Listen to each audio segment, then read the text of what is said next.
Hoje eu quero conversar com vocês sobre um tema extremamente importante na engenharia de software, mas que muitas vezes é ignorado por quem está começando a aprender programação. Esse tema é a arquitetura de software. Quando alguém começa a estudar programação, normalmente o foco está em aprender uma linguagem. Aprendemos coisas como variáveis, estruturas de repetição, funções, classes, e tudo isso é muito importante. Mas chega um momento em que surge uma pergunta muito maior. Como organizar um sistema inteiro?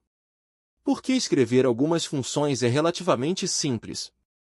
Mas quando estamos falando de um sistema com milhares ou até milhões de linhas de código, a organização se torna fundamental. É exatamente aí que entra a arquitetura de software. De forma simples, a arquitetura de software é a forma como um sistema é estruturado. Ela define como as partes do sistema se organizam e como elas se comunicam entre si. Para entender melhor isso, imagine que estamos construindo uma casa. Antes de começar a colocar tijolos e levantar paredes, normalmente existe um projeto arquitetônico. Esse projeto define coisas como: onde ficam os quartos? Onde fica a cozinha? Onde passam os encanamentos? E como toda a estrutura será sustentada? Sem esse planejamento, a construção pode até acontecer, mas provavelmente surgirão vários problemas. Com software acontece exatamente a mesma coisa. Quando um sistema cresce sem uma arquitetura bem definida, o código começa a ficar confuso. Partes do sistema começam a depender umas das outras de forma desorganizada. E chega um momento em que modificar qualquer coisa se torna arriscado. Talvez você já tenha visto algo que muitos desenvolvedores chamam de código espaguete. É quando tudo está conectado com tudo, e ninguém tem certeza de como alterar o sistema sem quebrar alguma coisa. Esse tipo de situação normalmente acontece quando o sistema foi crescendo sem um planejamento arquitetural. A arquitetura de software existe justamente para evitar esse tipo de problema. Ela ajuda a organizar o sistema em partes bem definidas. Cada parte possui responsabilidades específicas. E a comunicação entre essas partes segue regras claras. Um exemplo muito comum é o de sistemas web. Se pensarmos em um sistema web típico, podemos identificar três grandes partes. Primeiro temos a interface com o usuário. É aquilo que o usuário vê na tela. Pode ser um site, um aplicativo ou qualquer outra interface. Depois temos a lógica de negócio. Essa parte é responsável por processar as regras do sistema. Por exemplo, calcular valores, validar informações ou tomar decisões. E por fim temos o banco de dados. É onde as informações são armazenadas. Quando organizamos um sistema dessa forma, cada parte tem uma responsabilidade clara. A interface apresenta informações. A lógica de negócio processa regras. E o banco de dados armazena dados. Esse tipo de separação torna o sistema muito mais fácil de entender e manter. Um modelo muito conhecido que utiliza essa ideia é a chamada arquitetura em camadas. Nesse tipo de arquitetura o sistema é dividido em camadas. Por exemplo, camada de apresentação, camada de aplicação, camada de domínio, camada de dados. Cada camada possui uma responsabilidade específica. E cada camada se comunica apenas com determinadas outras camadas. Essa organização ajuda a manter o sistema estruturado.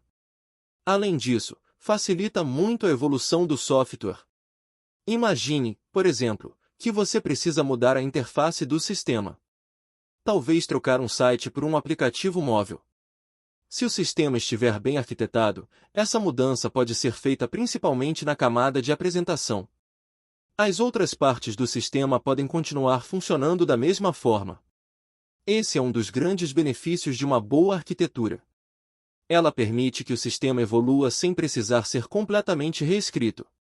Outro ponto importante é que a arquitetura de software não serve apenas para organizar código. Ela também serve para comunicar ideias entre desenvolvedores. Quando dizemos que um sistema utiliza uma determinada arquitetura, isso já transmite muita informação. Por exemplo, Se um engenheiro de software diz que o sistema foi construído usando microserviços, imediatamente entendemos que o sistema é dividido em serviços menores que se comunicam entre si. Se ele diz que o sistema utiliza arquitetura em camadas, já imaginamos uma estrutura organizada em diferentes níveis de responsabilidade. Ou seja, a arquitetura também é uma linguagem que engenheiros de software usam para discutir soluções complexas. E isso se torna cada vez mais importante à medida que os sistemas crescem. Hoje muitos sistemas atendem milhões de usuários. Eles precisam ser escaláveis, confiáveis e fáceis de manter. Sem uma arquitetura bem pensada, atingir esses objetivos se torna extremamente difícil.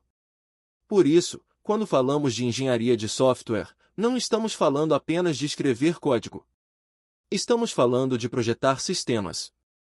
De pensar em como as partes se organizam. De pensar em como os dados circulam. E de pensar em como o sistema poderá evoluir no futuro. A arquitetura de software é justamente essa visão mais ampla do sistema. Ela nos ajuda a transformar um conjunto de códigos em um sistema organizado e sustentável. Se você está começando na programação, talvez ainda não tenha sentido tanto a necessidade de pensar em arquitetura. Mas à medida que você trabalha em sistemas maiores, essa preocupação se torna inevitável. Por isso é importante começar a desenvolver esse tipo de pensamento desde cedo. Aprender a olhar para um sistema não apenas como um conjunto de arquivos de código, mas como uma estrutura organizada.